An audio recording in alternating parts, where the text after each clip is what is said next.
Animal Crossing is a widely loved franchise spread throughout 5 mainline games and multiple spin-offs, including Amiibo Festival.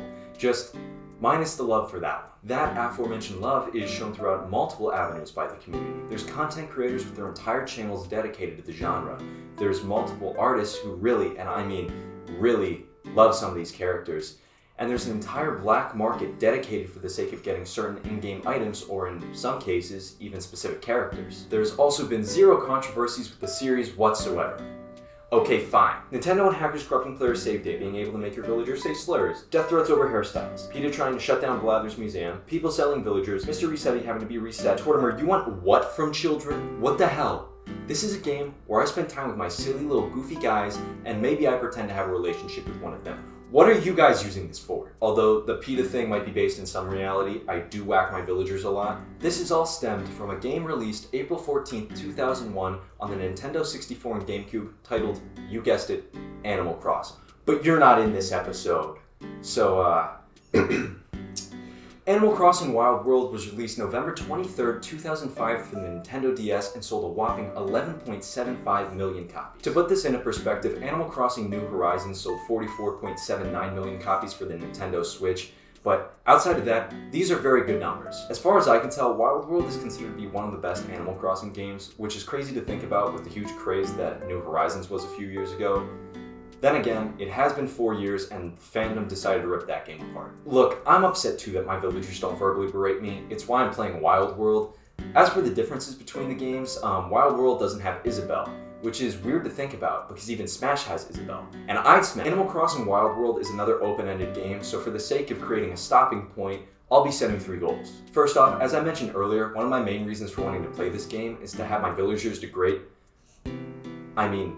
view the special dialogue options that this game has to offer. Also, no matter how much I hate this stupid raccoon, he's my only hope of completing my dream, which is to make my very own Mojo Dojo Casa house. Finally, and this goes with my first goal, I'd like to build strong relationships with all of my villagers. I understand these goals might sound simple, but Nook's a crook, and my dream Mojo Dojo Casa house is probably going to cost around $1 million bells. So I expect to have my hands full and my fists clenched, because Nook, if you try to screw me over, oh boy, it's going down. We start the game off being driven in a car by Captain, and he starts asking us basic information, like our name, where we're headed, our social security number, if we know what today's date is. Okay, that can't be right. When we finally arrive at Funktown, we're shown a shed and told that that's where we live. Tom Nook also says that we work for him now, to which I respond, I'm gonna cry. But he doesn't care about my feelings, or the fact that I'm just a small town girl living in a lonely world. The only reason why I'm here is because I took a midnight train going anywhere. So he demands that I meet him at his shop. He starts off giving us small tasks like planting flowers and trees outside of his store, and then tells us to go introduce ourselves to our neighbors. And just like that, I am won over. Literally the first conversation I had with my villagers had me feeling like that one clip of Danny DeVito. Because I get it now. Meet Robin, who starts off by telling us that our house is meant for 4 people. Which first off, bullshit. But then he goes on to explain how easy it is to break up with people. Except for the fact that, you'll be known as a lonely loser. Pardon? Or maybe you prefer Lobo. Because I do. And in this conversation, the game let me call him hot. And it was hilarious. Oh my god. Ruby's also here, but she's pretty normal. But this is what I need in my Animal Crossing. Overall, just from talking to these 3 characters, their dialogue and personalities felt so full of life. I know this is an opinion that most of the community already holds, but wow, I didn't realize it was so drastic. Nook then wanted me to send a letter to Lobo, and his words start with a word of gratitude and then tell him about the sale. So I sent out a very heartfelt letter meant for Lobo and Lobo's eyes alone. I had to run a few more errands which showed everybody's true colors, even Ruby is rude now, before I made my way back over to Lobo where we had a nice little chat about the letter I sent him. Oh, Lobo, how did that make you feel, Lobo? Lobo, are you saying that you're gonna make fun of me?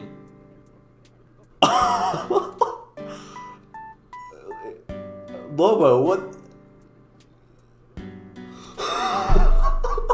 Other than threatening to blackmail me, Lobo is my favorite. As for our goals, we can check off getting some of that crazy dialogue. We then did a few more tasks before Tom Nook decided we paid off our debt. Wait, you're only covering how much of it? I read that wrong. I read that backwards. Well, seeing as I still need 18,000 bells to pay off our debt, it's time to get to work. I'm talking about shaking trees for fruit, the occasional coin, and bees. But that's a bad one. We sold things like shells and the shirt off our back. Twice. And we picked up any odd job until we finally had enough for a fishing rod. Now, fish are a great source of bells, which would be great if I could catch any.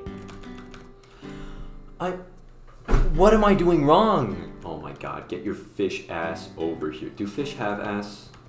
Oh my god, do fish have ass? But dear God, from me picking up that fishing rod to retiring it days later, fishing will never be a good source of income for me. And unfortunately, for the next few days, we won't be getting a different tool, because the shop only carries one a day at this level, and Nook is trying to stop me from being indebted to him. With a combination of my inability to fish and my poor spending habits, we're not much closer than we were when we started. So we throw in the towel for the night and wake up the next day to a bustling town. Ren and Sahara are here, along with a new neighbor Pudge, but we won't meet him for another 2 days. From what I can tell, there's about 15 unique characters that can show up day to day.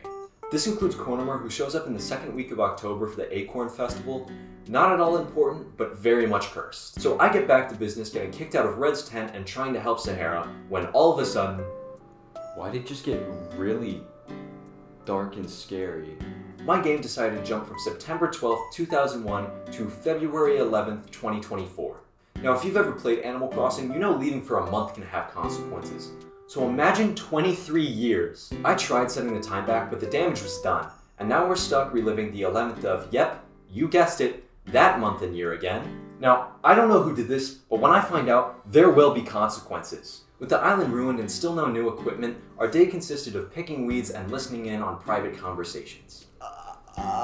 What? I also might have sent out threatening letters to our town folks. Look, just because I don't know who did it, doesn't mean I can't trick somebody into confessing. With that, it was time for another new day, and although there's still plenty of weeds to pick, after a conversation with Pudge, I think I figured it out. This had to be the work of Thomas Nook. Hear me out. He must have been getting nervous. Between all the fish I was catching and my elite money-saving skills, he must have freaked out so bad, he needed a way to distract me from paying off my debt. Ruby, listen to this. I figured it out. No. He knew I was onto him, but I was faster this time, and I managed to stop us from fully traveling into the future. And instead, oh my god, it's September 11th again! I'd say it's Groundhog's Day, but I don't see Mr. Rossetti anywhere. Through all the time travel shenanigans, Kit Kat appeared on the island, and thank god, I need a friendly face. Nook's Cranny finally has a net and a dartboard. Maybe I'm crazy, but is Tom Nook helping us complete our goals?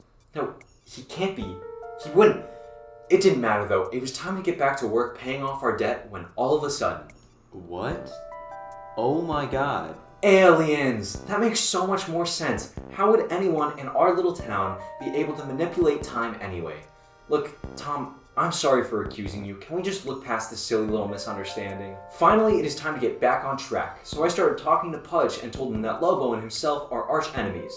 And he did not like that. Look, I did say I wanted to build strong relationships with my villagers. I never said good ones. Later, I caught up with Lobo to see what he thought about my antics, and he warmed my heart by telling me to never change. Thanks, buddy. I like you too. Also, I paid off my debt to maybe the not-so-scummy Tom Nook. Today was a good day. I think I like this little life.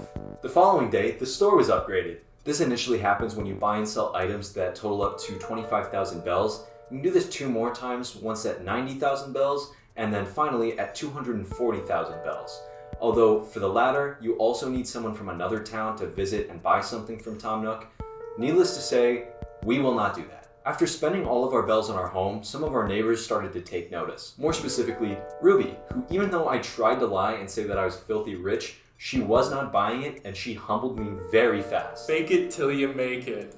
You know, Tell her that you're filthy fucking rich, Mac. You know what? We're actually doing pretty good. That's hilarious. Sure is the kid who's always broke. Oh, just lines. Hey, if I give you 1 bell, you'll be my best friend, little ears. Ooh. Oh my god. In the meantime, I should probably talk to Tom Nook and find out how much the next house upgrade is going to cost. 120. Oh my god. You know what? Maybe we don't need a Big Mojo Dojo Casa house. At least we have a horse on display now. And wow, we found 2 4-leaf clovers. Apparently this means we're lucky now. Apparently. Are you... What the hell? We also found out some more things about our villagers, like Robin likes boys and Pudge likes breaking and entering. Pudge also trusted us to deliver a letter to Lobo. And you know what, buddy? You can count on me. I'll be honest, I'm very happy I did this. It helped me realize that Lobo and Pudge are actually really good friends, which explains why Lobo is saying Pudgy all the time now. And look, we finally shot down a gift. Kit Kat, what's up, my guy? Oh, okay. Maybe another time. Robin wanted to hang out, and it was a great time. Also, halfway through, I realized Robin's a girl. Are you a girl? The more you know.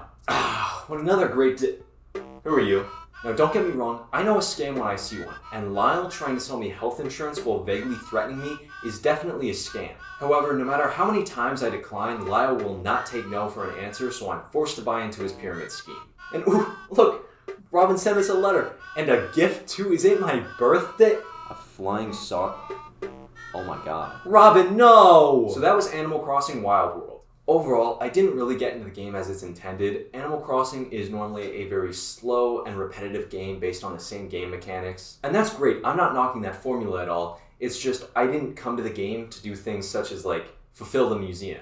I wanted to play the game for talking to all the different villagers and seeing what the conversations were like. And it was beautiful. I mean, in what other game will a cat dressed as a Power Ranger tell you that he has groin cramps? For context, my jumping on point to the series was New Leaf, and as far as I can remember, even that game didn't have dialogue like this, or at least not to this extent. As for the goals I set, let's see. Witnessing glorious dialogue. We did that a few times over. Create a Mojo Dojo Casa House. We have a horse, dartboard, piss corner, and a UFO now.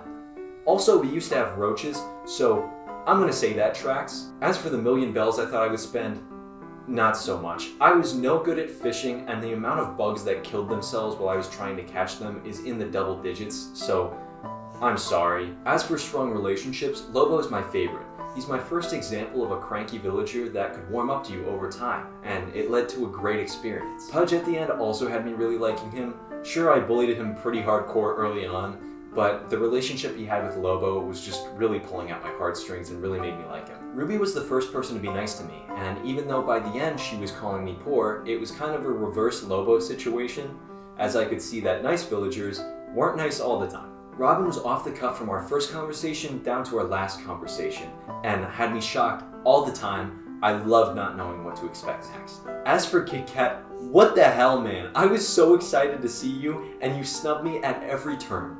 Animal Crossing's New Horizon Kit Kat would never. With that all being said, I'll see you next time when I revisit Miitopia. If you have a specific game you want me to make a video on, just comment it below and I'll see what I can do. Okay, thank you guys. Bye.